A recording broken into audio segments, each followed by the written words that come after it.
அது வந்து கண்டிப்பா ஏற்றுக்கொள்ள முடியாது. பிரதானத்துவம் இந்த கூட்டத்துக்கு கூட்டப்பட்டது. ஏன் இவ்வளவு பெரிய ஒரு கன்ஃபியூஷன்? நான் ரொம்ப சிம்பிளான ஒரு பத்தி அவருக்கு வேற எந்த விதமான ரைட்ஸும் கிடையாது.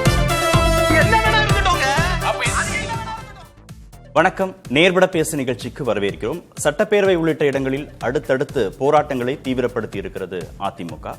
இன்னொரு பக்கத்துல அனைவரையும் ஒருங்கிணைக்கக்கூடிய சக்தி அதிமுகவுக்கு தான் இருக்கு, திரு எடப்பாடி பழனிசாமிக்கு தான் இருக்கு என்று திரு ராஜேந்திர பாலாஜி பேசியிருக்கிறார். இதெல்லாம் தான் இன்றைய நேர்பட பேசுவின் பேசுபொருள். போராட்டங்கள் வழியே ஸ்டாலினுக்கு எதிராக விஜயை அணைக்க முற்படுகிறாரா பழனிசாமி என்ற தலைப்பில் பேச இருக்கிறோம். மூத்த பத்திரிகையாளர் திரு பிரியன் பங்கேற்றிருக்கிறார். எழுத்தாளர் திரு ராம்கி இணைந்திருக்கிறார். அரசியல் விமர்சகர் திரு செந்தில்வேல், அரசியல் விமர்சகர் திரு பொன் வில்சன் இருவரும் விரைவில் இணைய இருக்கிறார்கள். வணக்கம் விருந்தினர்கள் அனைவருக்கும். திரு ராம்கி, சட்டப்பேரவைன்றதுனால வெளியிலையும் ஒரு எதிர்க்கட்சி என்ற அடிப்படையில் ஆளும் கட்சிக்கு அடுத்தபடியாக அதிகபட்ச சட்டமன்ற உறுப்பினர்களை கொண்ட கட்சி என்ற அடிப்படையிலையும் அதிமுகவுடைய செயல்பாடுகள் இருக்கு அப்படிங்கிறது ஒரு புள்ளி. இன்னொரு புள்ளி, இது தேர்தல் ஆண்டு, கொஞ்சம் வீரியமாக செயல்பட வேண்டிய அவசியம் இருப்பதையும் புரிந்து கொள்ள முடியும். இது இரண்டையுமே கடந்து விஜயை எப்படியாவது கூட்டணிக்குள் கொண்டு வந்து விட வேண்டும் என்ற முனைப்போடு திரு எடப்பாடி பழனிசாமியின் செயல்பாடுகள் இந்த முறை தீவிரப்படுத்தப்பட்டிருக்கா? இந்த நோக்கம் உள்ள இருக்கு. ஆனாலும் அடிப்படையில் பார்க்கும்போது இந்த ரீசெண்ட் டைம்ஸ்ல வந்து திமுக வெர்சஸ் அண்ணா திமுகங்கிற அந்த மோதல் இருக்குல்ல, அது சட்டமன்றது சரி வெளியிலையும் சரி பெரிய தீவிரப்படுது, ரொம்ப தீவிரமாயிருக்கு. அவன் நாள்தோறும் அறிக்கைகள் இதெல்லாம். முதல்வர் வந்து அவர் ஒரு பெரிய ஸ்ட்ரக்சர் மெயின்டைன் பண்ணுறாரு. நாங்கள் எந்த ஒரு தனிநபர் மீதும் நான் பலி ஆக்கவில்லை அப்படின்லாம் வந்து கரூர் சம்பவத்தை பற்றி சொல்கிறாரு. அப்புறம் வந்து அதிமுக அவங்க அன்றைக்கி மீட்டிங் நடத்தும் போது நல்லவரியாக சிறப்பான முறையில் ஏற்பாடு செய்தாங்க ஒரு அப்ரிஷியேட் பண்ணாரு. அப்புறம் நயினாராயணன் சொல்லும்போது அவர் யாருக்குமே கோபம் வரக்கூடிய அளவுக்கு பேச மாட்டார் அப்படிலாம். ஸோ அந்த ஸ்ட்ரக்சர் முதல்வருங்கிற ஸ்ட்ரக்சர் அதை கரெக்டாக மெயின்டைன் பண்ணுறாரு. நம்ம எதிர்க்கட்சி தலைவர் பேசும்போது அவர் சட்டமன்றத்திலும் சரி வெளியிலையும் சரி அவர் இதுவரைக்கும் பேசிட்டு வந்ததில் எந்த விதமான நெருடலும் இல்லாமல் அதே ப்ரெசென்ட் பண்ணுறாரு. பட் அடுத்த ரெண்டாம் கட்ட தலைவர்கள், ஸோ அவங்க தான் ரொம்ப முக்கியமான இந்த இடத்துல ப்ளே பண்ண வேண்டியிருக்குது. இங்கே அந்த நீங்கள் சொல்கிற அந்த ரெண்டு பேருக்குள்ள கோல்டு வாரா எடுத்து செல்லக்கூடிய தலைவர் ரெண்டாம் கட்ட தலைவர் தான் இருக்காங்க. இது அதிமுக போத் சைடு திமுக அதிமுக. இப்போ நீங்கள் அமைச்சர் ரகுபதி பேசும்போது கோத்திரில் எடுக்கப்பட்டுலாம் சொன்னார். அப்புறம் வந்து ஒன்றிய அரசு மத்திய அரசு அவர் சொல்லியிருக்காரு. பட் பாஜக வந்து ஒரு அடிமையை எடப்பாடி ஒரு அடிமையை தேடி கொண்டிருக்கார் அப்படின்லாம் ஒரு மாதிரி ஒரு காட்டமான விமர்சனம் தான். இது ஒரு அஸ்தட்டிக் வேல்யூ இல்லை, ஒரு நம்ம வந்து என்ன ஒரு கடுமையான விமர்சனம் வச்சுலாம். பட் அந்த சைடு பாருங்க, செல்லூர் ராஜு பேசுறாரு, நாங்கள் எடப்பாடி வந்து சாமின்னு சொன்னால் நாங்கள் தோளில் தூக்கி வச்சு கொண்டாடுவோம், சாணின்னு போட்டால் கீழே போட்டு மிதிப்போம் அப்படின்னு. ஸோ அந்த கான்ஃபிடென்ட் இருக்குல்ல, அது எடப்பாடி கொடுக்குறது. அதாவது தலைமை மீதான விசுவாசம், அதை வந்து அவங்க அந்த இரண்டாம் கட்ட தலைவர்கள் வெடிப்படுத்துறது வந்து எடப்பாடிக்கு ஒரு பெரிய கான்ஃபிடன்ஸ் கொடுக்குது. அதனால தான் இன்னைக்கு ஒரு அறிக்கையில் என்ன சொல்றாருன்னா, எங்க தோட்டத்தில் களைகள் எடுக்கப்பட்டு பயிர்கள் நல்லா செழித்து வளர்கின்றன அப்படிங்கிற அந்த கான்ஃபிடன்ஸ் இருக்குல்ல, இது ஒரு பெரிய பூஸ்டப் கொடுத்துருக்குது. இல்ல அப்போ கொஞ்சம் முன்னாடி திரு எடப்பாடி பழனிசாமிக்கும் அதிமுகவுடைய இரண்டாம் கட்ட தலைவர்களுக்கும் கொஞ்சம் இடைவெளி இருந்துச்சு. நிச்சயமா ஒரு இடைவெளி இருந்தது. சுற்றுப்பயணம் ஒரு முதல்ல ஸ்டார்டிங் பாயிண்ட். அதுக்கப்புறம் நம்ம நிறைய பல விவாதங்கள்ல பேசியிருக்கோம். நிறைய பேர் டெல்லிக்கு போனாங்க, அவங்க டெல்லியோட தொடர்புல இருக்காங்க, அப்படிலாம் பேசப்பட்டு வரும்போது ஒரு இறுக்கமான சூழலே இருந்தது. பட் இன்னைக்கு வந்து பல இரண்டாம் கட்ட தலைவர்கள் வந்து எடப்பாடி மேல பெரிய விசுவாசத்தை வெளிப்படுத்துறாங்க. அப்ப இந்த தன்னம்பிக்கை இந்த இது இருக்குல்ல, இந்த உணர்வு வந்து அவருக்கு பெரிய கூடுதல் பலத்தை சேர்க்கிறது. அதனாலதான் தொடர்ந்து அவர் பேசுறாரு. இது வந்து அவருக்கு அதெல்லாம் வந்து இது ஒரு பெரிய விஷயமா போகும்போது அது அடுத்த கட்டமா அந்த மொமெண்டத்தை அடுத்த கட்டத்தை எடுத்துட்டு போற இடத்துல அதிமுக இருக்குது. பட் திமுக வந்து கடுமையான அதிமுக எதிர்ப்பை முன்வைக்கிறார்கள் வழியா. பட் அவங்க ஒரு மாதிரி ஒரு டிராப்ல எல்லாவற்றிற்கும் விளக்கம் சொல்ல வேண்டிய ஆக்சுவலா அது இருக்க வேண்டியது. அதையுமே கொஞ்சம் கிளாரிஃபை பண்ணுங்க. திமுக மிக கடுமையாக அதிமுக எதிர்ப்பை வைக்குதுன்னு சொன்னீங்கல்ல, அதிமுக எதிர்ப்பை திமுக தீவிரப்படுத்தி இருக்கா இல்ல பாஜக எதிர்ப்பை தான் தீவிரப்படுத்துதா? இல்ல அதிமுக எதிர்ப்பு தான் அதுதான் தெரியும். அதுதான் ஒரு பெரிய திருப்பு முனைங்க. நீங்க பாஜகவை விட அதிமுக எதிர்ப்பை வந்து திமுக தீவிரப்படுத்தியது அது எடப்பாடி அவர்களுக்கு கிடைத்த ஒரு மிகப்பெரிய வெற்றி. அது எடப்பாடி என்கிற தனிநபருக்கு கிடைத்த வெற்றியா கூட நான் சொல்லுவேன். பாஜகவுக்கு புதிய அடிமைகள் கிடைப்பார்கள் அப்படின்னு திரு உதயநிதி சொல்றாரு. பாஜகவோடு போய் சேர்ந்திருக்கீங்க இல்லையா, அதனால எங்களை ஒன்றும் வீழ்த்த முடியாது அப்படின்னு முதல்வர் பேசுறாரு. இது எல்லாமே சென்ட்ரிக்கா பாஜகவை கொண்டு வந்து தானே பொசிஷன் பண்றாங்க. நீங்க அதை பாத்தீங்கன்னா இவங்க தெரிந்தோ தெரியாமலோ அவங்க வந்து உள்ளதை ஒப்புக்கிறாங்க. என்னன்னா அதிமுக பாஜக கூட்டணி ஸ்ட்ராங்காவே இருக்குங்கிறது ஒத்துக்கிறாங்க. எப்படின்னா தினகரன் சொல்லும்போது என்ன சொன்னார்னா, விஜய் ஒரு வேளை கூட்டணிக்குள்ள வந்தால் எடப்பாடி பாஜகவை கைட்டி விடுவார் அப்படின்னா, உடனே திருமாவளவன் வந்து அப்படி கைட்டி விட்டால் அது எடப்பாடி மீதான நம்பிக்கை இது ஒரு துரோகம் ஆயிடும் அப்படின்லாம் சொன்னாங்க. இந்த பதட்டம் இருக்குல்ல, அப்ப ஆக விஜய் அவர்கள் கூட்டணிக்குள்ள வருவதாக சொல்லப்படுவதற்கு முன்னாடியே இந்த கூட்டணி கொஞ்சம் ஸ்ட்ராங்காவே இருந்திருக்கு. சரி, அப்ப அந்த திரு எடப்பாடி பழனிசாமியின் குரல் இருக்குல்ல, அத ஒருங்கிணைந்த குரலாக, வலுவான குரலாக திமுகவுக்கு எதிராக அவரால் ஒலிக்க முடியுதா? கூட்டணி கட்சிகளோடோ இல்ல கூட்டணிக்கு வருவார்கள் அப்படிங்கிற எதிர்பார்ப்பு இருக்கக்கூடிய தாவேகாவின் குரலோடு சேர்த்து ஒரு ஒருங்கிணைந்த குரலாக மாற்ற முடியுதா திரு எடப்பாடி பழனிசாமினால? இதுவரைக்கும் 15 நாட்கள்ல கூட நம்ம எடுத்துக்குவோம், அதிகபட்சமா கூட வேண்டிய. ஆனா இதுவரைக்கும் என்டிஏங்கிறது அபிஷியலா ஃபார்ம் ஆகல. பாமக வெளியில தான் இருக்கு, பல ஏற்கனவே இந்த என்டிஏ அலைஸ் எல்லாம் வெளியில தான் இருக்காங்க. விஜய் உள்ள வருவாரா என்னன்னு நமக்கு தெரியாது. எல்லாமே இன்னும் வடிவமே வரலன்றீங்க. வடிவமே வரல. இப்படி வடிவமே வராத நிலையில் கூட அந்த மொமெண்டத்தை முன்னெடுத்து செல்லக்கூடிய இடத்துல எடப்பாடி இருக்காருங்கும் போது விஜய் ஒரு எல்லா கூட்டத்திலையும் சொல்லுவார் கான்ஃபிடண்டா இருங்க. அது என்னமோ எடப்பாடிக்கு சொல்லப்பட்ட விஷயமா தான் நான் பாக்குறேன். சரி, அதிமுக தாவேக்கான்னு பேசுறோம்ல, அதுல ஒண்ணு மட்டும் சொல்லுங்க, நான் இடைவேளைக்கு போறேன். மாற்றுன்னு ஒரு இடத்துல தானே அவர் வந்து நின்னார். திரு விஜய் வந்து மாற்று அப்படிங்கிற ஒரு இடத்துல தான் அரசியலுக்குள்ளேயே வர்றாரு. பாஜகவோடு அதிமுக சேர்ந்ததையே அடிமையாக நீங்க போயிட்டீங்கன்னு தானே விமர்சனம் பண்றாரு. இப்ப இந்த நிலைப்பாடெல்லாம் எடுத்து பாருங்க. திருமிகு ஜெயலலிதாவுடைய நிலைப்பாடு, திரு எடப்பாடி பழனிசாமி நிலைப்பாடு, பாஜகவோட கூட்டணியிலேயே ஒரு புள்ளியில அவங்க இருந்ததுல வைக்கிறாங்க, வெளியே வர்றாங்க, வைக்கிறாங்க, வெளியே வர்றாங்க, மீண்டும் வச்சுக்கிறாங்க. இப்ப இதுல விஜய் போய் தன்னை உறுதியா பொருத்திப்பாரா? பாஜகவோடு அதிமுகவோடு உறுதியா பொருத்திப்பாரா? இல்ல, விஜய்க்கு ஏராளமான ஆப்ஷன் இருக்குது. அதாவது அவர் வந்து ஒரு இந்த பக்கம் ஒரு சாய்வு நிலையை எடுப்பார் வழிய நிச்சயமாக என்டிஏல போய் ஜாயின் பண்ணுவாரு அப்படின்னு நம்ம இன்னைக்கு சொல்ல முடியாது. ஆனா அவர் எடுத்திருக்க விஷயம் வந்து திமுக எதிர்ப்புங்கிறது கூடுதலா, அதாவது கரூர் சம்பவத்துக்கு முன் வரைக்கும் அந்த அவங்க வட்டாரத்தில் நடக்கிற போக்குகள்லாம் பார்க்கும்போது அதை தொடர்ந்து அந்த மொமெண்டத்தை மெயின்டைன் பண்ணுவார் நினைக்கிறேன். திமுக எதிர்ப்பை பிரதானப்படுத்தினால் பை டிஃபால்ட்டா இங்க தான் சாய முடியும். ஏற்கனவே வந்து எதிர்கட்சிகள் பிரிந்து இருக்கின்றன, ஒரு பக்கம் எடப்பாடி, இன்னொரு பக்கம் விஜய், ஒரு பக்கம் சீமான் சொல்லும் போது இன்னைக்கு அந்த நிலைமை மாறி சர்வ நிச்சயமாக 2வது இடத்தில் எடப்பாடி இருக்காங்க, எல்லாரும் ஒத்துக்கிட்டாங்க. ஸோ அப்படி இருக்கும்போது இன்னைக்கு விஜய் வந்து வேற ஆப்ஷன் கிடையாது. அவருக்கு முன்னாடி கூட அவர் தனித்து நின்றால் ஒருவேளை திமுக எதிரான வாக்குகளை பிரிக்கக்கூடும், அது திமுகவுக்கு ஒரு ஃபேவரா கூட இருக்கும்னு சொன்னாங்க. ஆனா இன்றைய நிலையில வந்து அவர் கடுமையாக திமுக எதிர்ப்பை முன்வைக்கக்கூடிய கட்டாயத்தில் இருக்கிறதுனால அது திமுகவுக்கு பலன் தராது. ஸோ அதனால பை டிஃபால்ட்டா இங்கே தான் வருவார். உங்களுக்கு அதுக்கான அறுவடை செய்யக்கூடிய இடத்தில் எடப்பாடி இருக்கிறதா நான் பார்க்குறேன். இல்லை, நான் விஜய் பெர்செப்ஷன்ல இருந்து கேட்கிறேன். திரு எடப்பாடி பழனிசாமி அறுவடை பண்ணுவார் விஜய் வந்தா, அதுல ஒன்னும் மாற்று கருத்து இல்ல. நான் விஜய் பெர்செப்ஷன்ல இந்த கேள்வியே அவர் மாற்றுன்னு சொல்லிட்டாரு. பாஜகவோட நீங்களே சேர்ந்திருக்கீங்களேன்னு வேற அதிமுகவை கடுமையா கரூர்லயே விமர்சனம் எல்லாம் பண்ணிட்டாரு. அதுக்கப்புறம் போய் தன்னை பொருத்திப்பாரா? ஏன்னா அதிமுகவே திருமிகு ஜெயலலிதா காலத்துல இருந்து தொடங்கி நீங்க பாத்தீங்கன்னா திரு எடப்பாடி பழனிசாமி காலம் வரைக்கும் உறுதியாக அந்த கூட்டணியில அவங்க இல்லையா? சேர்றாங்க, வெளியே வராங்க, சேர்றாங்க, வெளியே வராங்க, அப்படிதான் நடந்திருக்கு. புதுசா தொடங்கின ஒரு கட்சி அப்படின்னு வரும்போது திரு எடப்பாடி பழனிசாமி எதிர்பார்க்கிற மாதிரி தன்னை பொசிஷன் பண்ணிப்பாரா, உள்ள கொண்டு போய் பொருத்திப்பாரா திரு விஜய்? இந்த அதுக்கு வேற வழி இல்ல, விஜய்க்கு அவருக்கு வேற வழி இல்ல. ஏன்னா நீங்க இன்னைக்கு அவர் ஒரு அரசியல் ரீதியாக ஒரு நெருக்கடியான காலகட்டத்தில் விஜய் இருக்கும் போது இந்த ஆப்ஷன் தான் அவர் எடுக்க முடியும். வேற ஆப்ஷன் அவருக்கு கை கொடுக்காது. நாம் தமிழர் பக்கமும் சாய முடியாது, இல்ல திமுக எதிர்ப்பை கை வைத்து விட்டு அவங்க சமாதானமா பேசணும் அதுவும் சொல்ல முடியாத ஒரு அரசியல் நெருக்கடியில் இருக்காங்கும் போது அது அதிமுகவுக்கு தான் சாதகமா அளிக்கும். திரு பிரியன், பல தேர்தல்களை நீங்க கூர்ந்து கவனிச்சிருப்பீங்க. மகா கூட்டணி, மெகா கூட்டணி, நீங்க டெல்லிக்கு போறீங்க, உள்துறை அமைச்சரை சந்திக்க போறீங்க, யாரிடமும் சொல்லாமல் போகிறீர்கள்னு கடந்த மாதங்கள்லாம் பேசினார் முதல்வர். சட்டமன்ற அளவுக்கு இப்போ கூட்டணி தொடர்பான பேச்சுக்கள் நடக்கிற அளவுக்கு அங்க சூழல் மாறி இருக்கா இப்போ? அந்த இடத்துல எனக்கு வந்து கருத்து வேறுபாடு இருக்கு. அதாவது முதல்வர் வந்து கரூர் சம்பவத்தில் அரசாங்கம் எடுத்த நடவடிக்கைகளை டீட்டெயிலாக சொல்றதுல வந்து எந்த விதமான இதுவும் கிடையாது. அது சொல்ல வேண்டிய ஒரு விஷயம் சொல்றாரு. ஏன்னா எதிர்கட்சிகள் அந்த விஷயத்தை கலப்பும் போது கவர்மெண்ட் தன்னோட ஸ்டாண்டை வந்து சொல்ல வேண்டியிருக்கு. அந்த ஸ்டாண்டை சொல்லிட்டு அப்படியே விட்டுருக்கலாம். இது கூட்டணிக்கு நீங்க முயற்சி பண்றீங்கன்ற மாதிரி விஷயங்களை சொல்றாருல்ல, ஏடிஎம்கே பார்த்து சொல்றாருல்ல. நீங்க தாவேகாவுக்காக நீங்க ஒரு அட்வொகேட்டா மாறி இருக்கீங்க, ஏடிஎம்கே மாறி இருக்கு, இதன் மூலமாக நீங்கள் ஒரு கூட்டணிக்கு ட்ரை பண்ணுறீங்க அப்படின்ற விஷயத்தை சொல்கிறாருல்ல. I think he could have avoided, அதை அவாய்ட் பண்ணியிருக்கலாம், அந்த அரசியலை அவாய்ட் பண்ணியிருக்கலாம் என்னோட கருத்து. ஏன்னா அது வந்து அவங்க வெளிப்படையாக தெரியுது. எடப்பாடி வந்து தாவேக்காவோட கூட்டணிக்கு போகிறதுக்கு விருப்பப்படுறாரு, விரக்தியாக இருக்காரு. பிள்ளையார் சுழி போட்டோன்றார் கொடியை பார்த்து, தாவேக்கா கொடியை பார்த்து பிள்ளையார் சுழி போட்டோன்னா அவர் விரக்தியில் தான் இருக்கார். சாஞ்சிக்க ஒரு தோல் அவருக்கு தேவையாக இருக்குது, விஜய் தோல் தேவையாக இருக்குது, அதனால் அவர் கொடி ஆட்டின்னு இருக்காரு வச்சுக்கோங்களேன். கொடி ஆட்டத்தை பார்த்து அப்படியே புலகாங்கேந்து அடைஞ்சு சொல்கிறாரு அவர். அது எல்லாருக்குமே தெரிஞ்ச விஷயம். புதிய கட்சி ஒன்று கூட்டணிக்கு வருதுங்கிறது மகிழ்ச்சி தானே, அது எங்க விரக்தியா வருதுன்னு யார் சொல்லணும்? தலைமைகள் சொல்லணும். கொடியை பார்த்தே வந்து புலகாங்கேந்து அடைஞ்சா என்ன அர்த்தம்? ஸோ அவ்வளோ டெஸ்பிரேட்டாக இருக்காங்கன்னு அர்த்தம் ஆக்சுவலாக. ஸோ அவர் இருந்துட்டு போட்டோம், அது ஒரு அரசியல் வச்சுக்கோங்களேன். அதெல்லாம் வெளிப்படையாக எல்லாம் தெரிஞ்ச பிறகு சிஎம் வந்து அதை வந்து உள்ள சொல்லி அதை அரசியலாக்க வேண்டிய அவசியம் இல்லை. அதை அப்படியே இஷ்யூ பேஸ்டாகவே வச்சிருக்கணும். அதை ஒரு இஷ்யூ பேஸ்டாக வச்சிருக்கணும். எதுக்கு அதிமுக யார் வேணா கூட்டணி சேர்ந்துட்டு போகிறாங்க, நீங்கள் ஒழுங்காக இருக்கீங்களா, நீங்கள் ஸ்ட்ராங்காக இருக்கீங்களா, உங்கள் கட்சிகள் தோழமை கட்சிகள் ஸ்ட்ராங்காக இருக்கா, அதை நீங்கள் பார்க்கணுமே விட்டுட்டு அது என்ன நடக்குதுன்னு உங்களுக்கும் தெரியும்.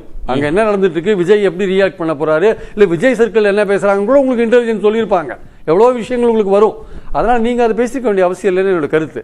ரெண்டாவது வந்து அஇஅதிமுகக்கு முதல்வர் பதில் சொல்றாருன்னா நேச்சுரலி ஒரு ரெக்கக்னைஸ் ஆப்போசிஷன் பார்ட்டி, அது பதில் சொல்ல வேண்டிய கட்டாயம் இருக்கு. ரெண்டாவது வந்து இந்த மாதிரியான இஷ்யூஸ்லாம் கிளப்பி போராட்டங்கள் இல்லை, இஷ்யூஸ் தான் கிளப்புறாங்க. என்ன போராட்டம் என்ன பண்ணாங்க, இஷ்யூஸ் தான் கிளப்புறாங்க. இப்போ கரூர் இஷ்யூ கிளப்பினாங்க, இப்போ கிட்னி இஷ்யூ கிளப்புறாங்க, அடுத்தது இருமல் மருந்து இஷ்யூ கிளப்புவாங்க. நிறைய இஷ்யூக்களுக்கு பிரச்சனை இல்லை. ஆனால் ஒரு அங்கீகரிக்கப்பட்ட எதிர்க்கட்சி ஒரு சட்டமன்றங்கள் தொடர் நடக்கும்போது எலெக்ஷன் இயரில் இந்த விஷயத்தை கலப்பலைன்னா தான் ஆச்சரியம். கலப்ப வேண்டிய கட்டாயம் இருக்கு. ஏன்னா உங்க கட்சியை நீங்க நிலைநிறுத்த வேண்டிய அவசியம் இருக்கு, உங்க எதிர்ப்பை நீங்க தெரிவிக்க வேண்டிய அவசியம் இருக்கு, நீங்களே சஸ்டைன் பண்ண வேண்டிய அவசியம் இருக்கு. ஆஸ் ஆப்போசிஷன் பார்ட்டி நீங்க மக்கள்கிட்ட வந்து ஒரு இவங்கெல்லாம் இந்த பிரச்சனையை கலப்பினாங்க அப்படின்ற ஒரு பேர் வாங்க வேண்டிய அவசியம் இருக்கு. நீங்க எப்போதும் அதுதானே சார் இருக்கு, அதுதான் வேலை. எப்போதுமே அதிமுக அதிகபட்ச சட்டமன்ற உறுப்பினர்களோடு இருக்கதானே செய்யுது. ஆனா இப்ப செய்ய வேண்டிய தேவை வந்திருக்குன்னு ஏன் சொல்லணும்? அவங்க எப்போதுமே செஞ்சுட்டு செய்யறது அவங்க கடமை, இயல்பான கடமை. போன தேர்தலையும் போன செஷன்லயும் செய்வாங்க, இந்த செஷன்லயும் செய்வாங்க. அதனால அவங்க செய்யறதுல கூட ஆச்சரியம் கிடையாது. ஆனா இதன் மூலமாக விஜய் வந்து ஒருங்கிணைக்க பாக்குறாருல, அது வந்து அதுக்கும் இதுக்கும் சம்பந்தம் இல்லை. ஏன்னா விஜய் கட்சிக்கு அசம்பிளியில் ரெப்ரசன்டேஷன் கிடையாது. ஸோ கரூர் பிரச்சனை வந்து ஒரு பொதுவான பிரச்சனை ஆகிடுத்து. எதிர்கட்சியில் அதை அரசியலாக பார்க்குறாங்க, ஆளுங்கட்சி வந்து அதை டிஃபெண்ட் பண்ண வேண்டிய கட்டாயத்தில் இருக்காங்க. ஸோ எதிர்கட்சியில் அதை எடுக்கும்போது ஏதோ விஜய்க்கு ஆதரவான ஒரு குரல் வர மாதிரியான ஒரு தோற்றம் நமக்கு தெரியுது. ஏன்னா அவங்க வந்து வெளியிலையும் பேச மாட்டேன்றாங்க, அசம்பிளிலையும் ரெப்ரசன்டேஷன் கிடையாது. ஸோ அதை பிரதிபலிக்க வேண்டிய கட்சிகள் பார்த்தீங்கன்னா இந்த அதிமுக தான் பிரதானமாக பிரதிபலிக்குது. பாஜகவுக்கு கூட ஒரு ரிசர்வேஷன் இருக்கு, ரொம்ப அதில் உள்ள போக மாட்டேன்றாங்க அவங்க. ஆக்சுவலாக அதிமுக அதை ஒரு பாலிடிக்ஸாக பண்ணுறாங்க வச்சுக்கோங்க.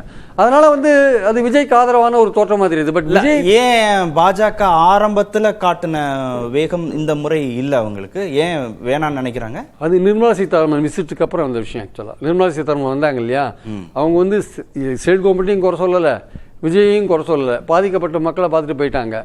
ஆனால் அந்த பாஜக எம்பிஸ் வந்தாங்க பார்த்தீங்களா, அவங்களும் வந்தாங்க, பெரிய அளவுக்கு வந்துட்டு இங்கெல்லாம் பேசினாங்களே தவிர அதுக்கப்புறம் அதோட ஃபாலோ அப் ஆக்ஷன்லாம் ஒன்றுமே கிடையாது.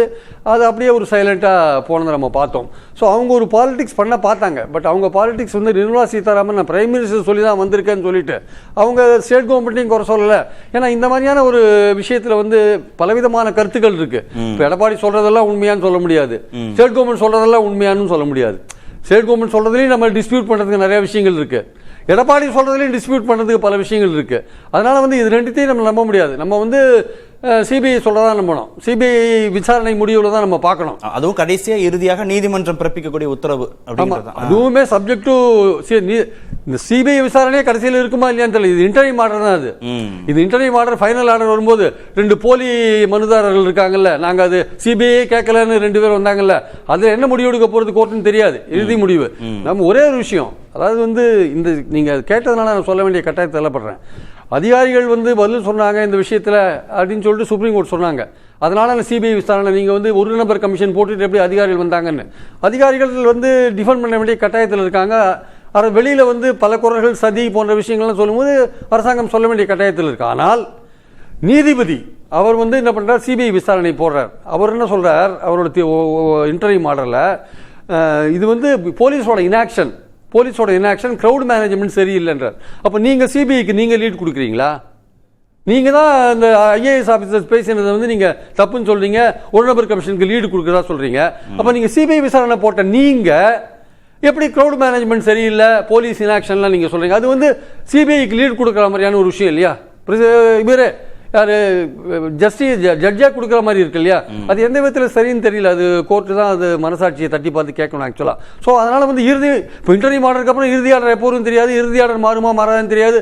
அது ஒரு பக்கம், அதுல ஒரு சின்ன ஒரு பாலிடிக்ஸ். ஒரு பலமான அணி சேர்க்கைக்கு இதெல்லாம் திரு எடப்பாடி பழனிசாமிக்கு உதவுதான். எல்லாமே எங்க நமக்கு தெரிய வரும்னா விஜயோடைய ரெஸ்பான்ஸ்ல இருந்தா நம்ம புரிஞ்சுக்க முடியும். ஆக்சுவலா ஏதாவது ஒரு வகையில விஜய் தரப்புல இருக்கிற 4 கிழக்கு மேற்கு வடக்கு தெற்கு 4 அட்வைசர் இருக்காங்கல்ல, அவங்க ஏதாவது சொல்லணும், அவங்க ஏதாவது சொல்லி, அவங்க ஏதாவது ரெப்ரசன்ட், அவங்க ஏதாவது இவர் எடப்பாடி தரப்புக்கு ஆதரவாக இல்லை இப்போ நிறைய விஷயங்கள் எடப்பாடி எழுப்புற விஷயங்கள் இருக்குல்ல, கிட்னி விஷயங்களோ இந்த காப் சிறப்பு விஷயங்களோ இந்த மாதிரி விஷயங்களுக்கு இவங்க வெளியிலேருந்து இப்போ 16 நாள் முடிஞ்ச பிறகு இவங்க வெளியிலேருந்து ஏதாவது விஷயத்தை கிளப்பினாங்க வச்சுக்கோங்களேன், அப்போ ரெண்டு பேருமே கலப்புறாங்க அப்படின்ற போது அவங்களுக்குள்ள ஏதோ ஒரு ஒற்றுமை வரதுக்கான வாய்ப்பு சொல்லிடணுமா? ஜனவரி மாசமோ டிசம்பர் மாசமோ இல்ல அதுக்கப்புறமே கூட சார். அது வந்து இறுதியில் தமிழ்நாடு பாலிடிக்ஸ் நான் ஏற்கனவே பல தடவை சொன்ன மாதிரி விஜய் வந்து ஒரு கேம் சேஞ்சரா இருக்கார். நிறைய பேர் ஒத்துக்க மாட்டாங்க. அவங்களுக்கு வந்து நம்ம பூனை கண்ணை முடிக்கவே கூடாது, பூனை கண்ணை மூணா உலகம் என்னன்னு சொல்லக்கூடாது. அவருக்கு ஒரு பெரிய செல்வாக்கு இருக்கு, அது ஓட்டா மாறுமான்றதான் இங்க கேள்வி. அவர் வந்து ஒரு கேம் சேஞ்சர். அவர் எந்த பக்கம் அவர் நகர்றாரோ அதுக்கேற்றபடி தமிழ்நாடு பாலிடிக்ஸ் வந்து ஷிஃப்ட் ஆகும். அந்த கோயலிஷன்ஸ் கூட்டணி எல்லாம் ஷிஃப்ட் ஆகிறதுக்கான வாய்ப்புகள் இருக்கு. சில பேர் வந்து அவர் அன்டெஸ்டட்னு சில பேர் ஒரு பெரிய கதையை கட்டின்னு இருக்காங்க, அது அவங்க கற்பனை அப்படியே இருந்துட்டு போட்டோம், அது விட்டுலாம். பட் அவருக்குன்னு ஒரு செல்வாக்கு இருக்கு. அவர் எந்த இடத்துல மூவ் பண்றாரோ அதுக்கேற்றபடி கோயலிஷன்ஸ் மாறும். அவர் வந்து அதிமுகவோட சேர்ந்தாருன்னா அதிமுக தாவேகா வேறு பல கட்சிகளை கொண்டு வரும். அவர் வந்து பாஜகவோட சேர்ந்தாருன்னா அதோட டைனமிக்ஸ் வேற, அது திமுக கூட்டணியை பலப்படுத்தும். அது ஆக்சுவலா சோ இந்த மாதிரி பல விஷயங்கள் இருக்கு. அவர் தனியார் நின்று வச்சுக்கோங்க, திமுக எதிர்ப்பு ஓட்டுகளை பிரிக்கும். இந்த மாதிரி பல விஷயங்கள் அதில் இருக்கு. ஸோ விஜய் வந்து ஒரு முக்கியமான பொசிஷன்ல இருக்கார் இந்த எலெக்ஷனை பொறுத்த மட்டும் தமிழ்நாட்டில். அதனால அவரை வந்து எடப்பாடி வந்து இழுக்கிறதுக்கு விருப்பப்படுறது வந்து ஆச்சரியப்படக்கூடிய விஷயம் இல்ல. அவர் விருப்பப்படுறதா பிரச்சனை, ஏன்னா அவருக்கு வேறு பல ஆப்ஷன்ஸ் எல்லாம் இருக்கு. அவருக்கு ஆக்சுவலா தன்னை முதலமைச்சர் கேண்டிடேட்டா சொல்றாரு, தான் வந்து திமுகவுக்கு எதிராக நிக்கிறோம்னு சொல்றாரு. அதெல்லாம் இருக்கும்பொழுது நீங்க அவர் அதுல இருந்து மாறி வருவாரா அப்படின்றது கேள்விக்குறி. ஓகே, திரு வில்சன், சமீபத்திய திரு எடப்பாடி பழனிசாமியினுடைய அனைத்து நகர்வுகளும் கூட்டணி பலப்படுத்துவது குறித்தே இருப்பதாகத்தான் திமுக தலைவர் விமர்சனம் செய்திருக்கிறார். இது தேர்தல் ஆண்டுங்கிறதுனால அதை கட்டாயம் செய்தாக வேண்டிய கட்டாயத்தில் எதிர்க்கட்சி இருக்கு அப்படின்னு திரு பிரியனும் அதை அட்மிட் பண்ணார். இல்லை, தமிழ்நாட்டை பொறுத்த வரைக்கும் திமுக அதிமுக ரெண்டு பிரதான கட்சிகள். அது சட்டமன்ற தேர்தல் வரும்போது இவர்கள் ரெண்டு பேர் தான் எல்லா பிரச்சனையும் எல்லா சோதனைகளையும் தாண்டி இவர்கள் ரெண்டு பேர் தான் முன்னிறுத்தப்படுவார்கள். இந்த ரெண்டு கட்சிகள் தான் காலகாலமாக நம்ம பார்த்துட்டு இருக்கோம். எந்த கட்சியாக இருந்தாலும் சார், எப்படி வந்து திமுக கூட்டணியில் இருக்கிற ஒரு தேசிய கட்சி காங்கிரஸோ இல்லை விடுதலை சிறுத்தைகளோ இல்லை கம்யூனிஸ்டுகளோ இவர்களுக்கு ஒரு பிரதான எதிரியாக இல்லாமல் அதிமுகவுக்கு திமுகவை தான் எதிரின்னு நினைக்கிறாங்களோ, அந்த மாதிரி திமுகவும் தன்னை மட்டுமே எதிரியாக நினைக்க வேண்டும் தன்னுடைய கூட்டணியில அப்படின்னு எடப்பாடியார் வந்து விரும்புறார். அப்ப கூட்டணி கட்சிகள்ங்கிறது ஒரு ஆடட் வேல்யூ தான், ஆடட் வேல்யூ அப்படின்றது சட்டமன்ற தேர்தலை பொறுத்த வரைக்கும் அதுதான். இந்த ரெண்டு கட்சி இவ்வளவு நாள் அப்படி. ஆனா இப்ப சமீபத்துல திரு எடப்பாடி பழனிசாமியோடைய தாவேகா சார்பு நிலை பேச்சுக்கள் இருக்குல்ல, அது வந்து நாங்க பலவீனமா இருக்கோம், திமுக கூட்டணி பலமா இருக்கு, கட்டாயம் தாவேகா உள்ள வந்தாதான் திமுகவை வீழ்த்த முடியுங்கிற பெர்செப்ஷனை உருவாக்கிக்கிட்டே இருக்கா? இல்ல, அது என்னைக்கு ஏற்பட்டுச்சு? 27ஆம் தேதி கரூருக்கு பிறகு. அதற்கு முன்னாடி வரைக்கும் கூட தாவேகா வந்தாலும் சரி, இல்ல திமுக கூட்டணியிலிருந்து ஏதாவது கட்சிகள் வந்தாலும் சரி, இல்ல நம்ம பாட்டாளி மக்கள் கட்சியோ இல்ல தேமுதிக எது வந்தாலும் சரின்ற எண்ணத்துலதான் அவரு, அதாவது கரூர் சம்பவத்துக்கு முன்னாடியும் அதே தான் எண்ணம், அதுக்கு பிறகும் அதே தான் எண்ணம் இல்லைன்னு சொல்ல. ஆனால் அவர் செயல்பாடுல எங்க வந்துட்டார்னா 170 சட்டமன்ற தொகுதியில பிரச்சாரத்தை துவக்கி நடத்திட்டு பிரைம் ஃபேக்டர் திமுகவுக்கு எதிர்ப்பு அணி, அதுல நான் தான் தலைமை அப்படின்ற பிம்பத்தை கட்டமைத்து அவர் ஃபீல்ட்ல இறங்கி போயிட்டாரு.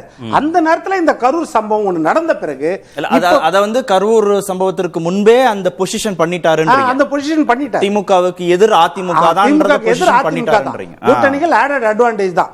ஒரு பிஜேபின்ற ஒரு பிரதான கட்சியோட கூட்டணி வச்ச உடனே அவர் பரப்பிட்டார். ஜூலை 7ஆம் தேதி பரப்பிட்டார், களத்துக்கு பரப்பிட்டார். இதுதான் பாயிண்ட். நீங்க வந்து பாஜகவோட கூட்டணி வச்ச பிறகு உடனே திமுகவுக்கு எதிரான பலமான கூட்டணிங்கிற பெர்செப்ஷன் வந்துட்டதா தான் இப்ப நீங்க சொன்னீங்க. பாஜகவோட கூட்டணி வச்சதுனாலதான் அந்த கூட்டணி பலமான கூட்டணியாக இல்லாம போச்சுன்னு தானே அனைத்து விவாதங்கள்லயும் பேசப்பட்டது. இல்ல, அது வந்து பாஜகவோட சேர்ந்ததுனால தன் பலத்தை அதிமுக இழந்துருச்சுன்னு தானே பேசப்பட்டது. சட்டமன்ற தொகுதி வேற, நாடாளுமன்ற தொகுதி வேற. இன்னொன்னு, கடந்த காலத்துல திமுக எதிர்ப்பு, ஸ்டாலின் எதிர்ப்புன்ற பிம்பம் இல்லை. 10 வருட ஆன்டி இன்கம்பன்சி ஏற்கனவே அதிமுக இருந்தது. இப்ப என்னன்னா திமுக எதிர்ப்பு ஓட்டுக்கள், அதிருப்தி ஓட்டுக்கள், அது மிகப்பெரிய அளவில் அறுவடை செய்யக்கூடிய இடத்துல இருக்கிறோம். அப்போ வந்து ஒரு நாடாளுமன்ற கட்சி, தேசிய கட்சி கூட இருந்தால் ஒரு ஆடட் அட்வான்டேஜ். அந்த விதத்தில் அவர் வந்து அந்த பார்வையில தான் அவர் கொண்டு போனார். பாஜகவோட கூட்டணி சேரும் போதே திமுகவை வீழ்த்தக்கூட கட்சியாக இந்த கூட்டணி தெரிஞ்சிருச்சுன்னு தானே நீங்க சொன்னீங்க. ஆமா, நிச்சயமா. அதற்கப்புறம் எதற்கு இன்னும் புதியவர்கள் வரணும்ன்ற ஒரு எதிர்பார்ப்போ இல்ல வந்தாதான் திமுகவை வீழ்த்த முடியுங்கிற அந்த முனைப்போ எதுக்கு இருக்கணும்? இருக்கிறதே போதுமானதா தானே இருக்குது. இல்ல, திமுகவை வீழ்த்துறதுக்கு இப்ப 117 தொகுதி போதும். இப்ப இப்ப 150 தொகுதி ஜெயிக்கிறோம்னா 200 தொகுதி ஜெயிக்கிறது சந்தோஷம் தானே. இன்னும் பெரும்பான்மை இடங்களை அதிகப்படுத்த கூட உறுதி பண்ணிக்கலாம்ல, அது முக்கியம் இல்ல. அது என்னன்னா இன்னொரு பக்கம் பாத்தீங்கன்னா நீங்க இப்போ தாவேகா கரூர்ல வந்து நடந்த சம்பவத்துக்கு முன்னாடி பேசின பேச்சுக்கள் வேற. அது வந்து எப்படின்னா இப்போ பிஜேபி எதிர்த்து பேசினாரு, திமுக எதிர்த்து பேசினாரு, அதிமுகவும் எதிர்த்து பேசினாரு, இதெல்லாம் வந்து நல்லா விமர்சிச்சு பேசினாரு, அது வேற. ஆனால் ஒரு களத்துல வந்து அதாவது உடுக்க இழந்தவன் அதே மாதிரி இடுக்கன் வருகிற நேரத்துல நாம யாரெல்லாம் பழிச்சோமோ அதுல யார் நண்பர்களா உற்ற நண்பர்களா நின்றாங்க அந்த நேரத்துல. ஆனால் இன்னொரு பக்கம் யாரை நம்ம எதிரியா நினைச்சோமோ அரசியல் எதிரியா, அவங்க இந்த சந்தர்ப்பத்தை பயன்படுத்திட்டு நம்மளை சுத்தமா அழிச்சிடணும், அரசியலை விட்டே இவங்களை ஓட விடணும்னு நினைச்சாங்க அப்படின்ற எண்ணத்துல வந்து இப்போ முடிவெடுக்க வேண்டிய கட்டாயத்தில் அவங்க இருக்கிறாங்க. அதான் தாவேகாவை பொறுத்த வரைக்கும் அவங்க எடுக்கக்கூடிய ஆயுதத்தை வந்து எதிரி தான் தீர்மானிக்கிறாங்க. சரி சார், நேற்று நடந்த விவாதத்தில் என்ன பேசப்பட்டதுன்னா, திமுகவும் அதிமுகவும் இருதுருவ அரசியல நாங்க 2 பேரும் இருக்கணும்னு நினைச்சுதான் இதை வந்து செய்யறாங்க அப்படின்னு பேசுனாங்க. இப்ப நீங்க வந்து இந்த இருதுருவ அரசியலுடைய டைமென்ஷன் மாறணும்னு நினைக்கிறீங்க, தாவேகாவும் வலுப்பெறணும் அப்படின்னு நினைக்குது. திமுக தாவேகா நல்லா வலுப்பெறணும், அதிமுகவும் இருக்கணும்னு இந்த ட்ரைபோலரா மாறணும்னு நினைக்கிறீங்க. இப்போ அப்படி அந்த பெர்செப்ஷன் வந்து ட்ரைபோலரா மாறணும்னு நினைக்கவே இல்ல. திமுக அதிமுக தான் ஆட்சியில இருக்கிறது. திமுக இப்ப தாவேகா யாரை தாக்கும்? தாவேகா நம்ம பிரைம் ஃபேக்டரா இருக்கணும்னு பார்க்கும். பிஜேபி கடந்த காலம் என்ன பார்த்து கூட்டணி உருவாறதுக்கு முன்னாடி வரைக்கும் நாங்க தான் பிரைம் ஃபேக்டர் திமுகக்கு எதிராக தான் பார்த்தாங்க. என்ன சொன்னீங்கன்னா திமுக வந்து தாவேகாவை அழிச்சிடணும், இல்லாம பார்க்கணும்னு நினைக்குது. ஆனா அதிமுக தாவேகா பலம் பெறணும்னு நினைக்குது.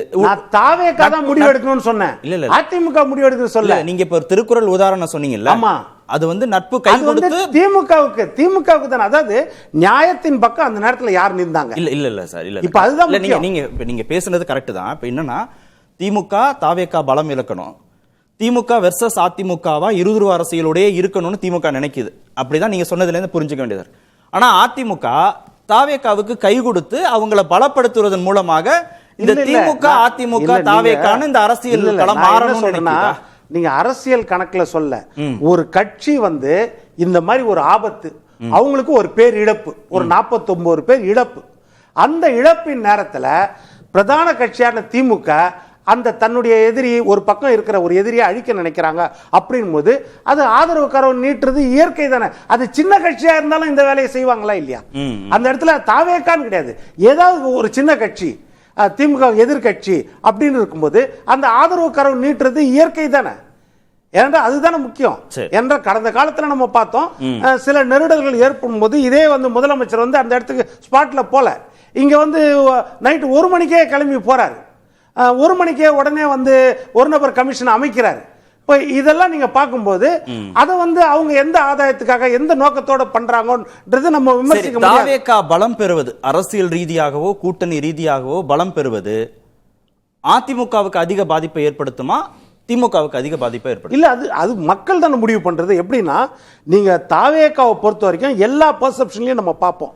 ஒரு பக்கம் நீங்க சொல்றது வந்து திமுகவுடைய எதிர்ப்பு ஓட்டுகள் அவங்க எடுத்தாங்கன்னா அது பிரியும், அதிமுக கூட்டணிக்கு உங்களோட வந்துட்டா பிரியாது. இன்னொரு பக்கம் நீங்க இன்னொரு ஆங்கிள் பார்க்கும்போது என்னன்னா சிறுபான்மை வாக்குகளை அவங்க கவர் பண்ணுவாங்கன்னா கிட்டத்தட்ட 15% சிறுபான்மை வாக்குகள் திமுக கிட்ட இருக்குது. அதை எடுத்தாங்கன்னா என்ன ஆகும்னா திமுகவுடைய பலம் பலவீனமாகும். கடந்த காலங்களில் நம்ம பார்த்திருக்கோம், நம்ம கேப்டன் விஜயகாந்த் கட்சியோ அதற்கு முன்னாடி பாத்தீங்கன்னா அதே மாதிரி நம்ம வைகோ கட்சியோ புது கட்சிகள் ஆரம்பிக்கும் பொழுதெல்லாம் ஆட்சியில இருக்கிற கட்சி தோத்துருக்குது. இங்க கடந்த காலத்துல பாத்தீங்கன்னா புதிய கட்சிகள் வரும்பொழுதெல்லாம், ஓரளவுக்கு செல்வாக்குள்ள கட்சிகள் வரும்பொழுதெல்லாம் நம்ம எதிர்ப்பு ஓட்டு பிரிதுன்றோம். ஆனா புது கட்சிகள் வரும்பொழுதெல்லாம் ஆளுங்கட்சி தான் தோத்துருக்குது.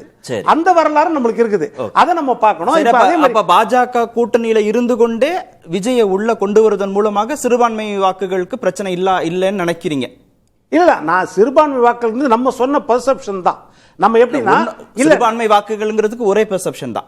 நீங்க பாஜகவோடு கூட்டணினா அதுல பிரச்சனை அப்படினா பேச. நான் என்ன சொல்றேன், இப்ப தாவேகா தனியா இருந்தாலும் சிறுபான்மை வாக்குகள் போகுதுன்றது நம்ம அது கண்டிப்பா நம்ம சொல்ல முடியுமா? அது நம்ம சொல்ல முடியாது. அது எலெக்ஷனுக்கு அப்புறம் தான் சார் தெரியும். ஆனா போகாதுன்னு சொல்ல முடியாதுல்ல. இல்ல, போகாதுன்னு சொல்ல முடியாது. அதே மாதிரி இந்த கூட்டணிக்கும் வராதுன்னு சொல்ல முடியாதுல்ல. இல்ல வித் பாஜகவா வித்தவுட் பாஜக இல்ல வித் பாஜக இருந்தாலும் வராதுன்னு நம்ம நிச்சயமா சொல்ல முடியாதுல்ல. அப்புறம் இன்னொரு விஷயம் நான் சொல்ல வரேன். இப்ப ஒரே ஒரு விஷயம் சொல்லிடுறேன். ஒரே ஒரு விஷயம் என்னன்னா, இப்ப வந்து அந்த கொடியாசைச்சதால அவர் வந்து விரக்தியின் வெளிப்பாடோட எடப்பாடியார் வந்து சொன்னாரு இந்த மாதிரி புள்ளியார் சொல்லி போட்டாச்சுன்னா, இப்ப சட்டமன்றத்துல வந்து நம்ம முதலமைச்சர் சொல்லியிருக்க கூடாது அந்த வார்த்தையை அப்படின்னு சொன்னார். அதுவும் நான் என்ன சொல்றேன், முதலமைச்சர் சொல்லியிருக்க கூடாது, உண்மைதான். அதுவும் விரக்தியின் வெளிப்பாடு, பயத்தின் வெளிப்பாடு. கூட்டணி எங்க சேர்ந்துட போறாங்களோ அமைஞ்சிருமோ அந்த பயத்தின் வெளிப்பாடு தான். அதே கேள்வியை எடுத்துக்கங்களேன். கூட்டணி அமைஞ்சிருமோ அப்படின்னு ஒரு விரக்தியோ பயமோ திமுகவுக்கு வந்துருச்சா? முன்னும் பின்னும் நடைபெற்ற உரையாடல்களோடு சேர்த்து அதை பார்க்கணும். அதுக்கு முன்பாக எடப்பாடி பழனிசாமி என்ன சொன்னார், அதற்கு என்ன பதில் சொன்னார் முதலமைச்சர் அப்படிங்கிறது அதுக்கு நேரம் இருக்காது இந்த அவையில். அதனால அதை தாண்டி சில விஷயங்களுக்கு போயிடலாம். நீங்க ஒரு கூட்டணி நோக்கி போகிறதா அப்படின்னு சொல்லின்ற பொழுது எனக்கு என்ன தோணுது அப்படின்னா, அன்பு சகோதரர் வில்சன் சொல்கின்ற பொழுது திமுக 41 பேர் மரணங்களை பயன்படுத்தி தாவேக்காவை அழிக்க நினைக்கிறதுக்கு அவர் சான்றுகள் எதையும் தரல. அழிக்க நினைக்கிறது சொன்னாரே தவிர சான்றுகள் தரல.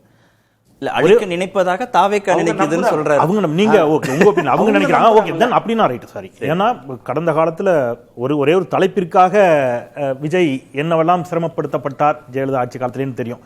ஸோ கம்பேரிட்லி அப்படிலாம் எதுவும் இங்கே பழி வாங்குற போக்கில் இவங்க எல்லாத்தையும் கைதுலாம் பண்ணி உள்ளே வைக்கல. ரைட், அது ஒரு பக்கம். இன்னொன்று, கூட்டணி அப்படி அமையுமா அப்படின்னு கேட்டிங்கன்னா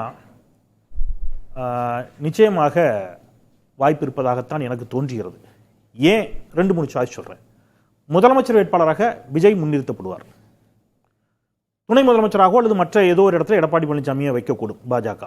முதலமைச்சர் விஜய், துணை முதலமைச்சர் எடப்பாடி பழனிசாமி அப்படிங்கறத நோக்கி பாஜக நகர்த்தக்கூடும். இல்ல இப்ப பிரச்சனை அதிமுக தாவேக்கா தானே பேசிட்டு இருக்கோம். இந்த பாஜகவை உள்ள கொண்டு வந்து பாஜக சொல்றேன், அது காரணம் சொல்றேன். சார் பாஜக அந்த கூட்டணியில இல்லையா?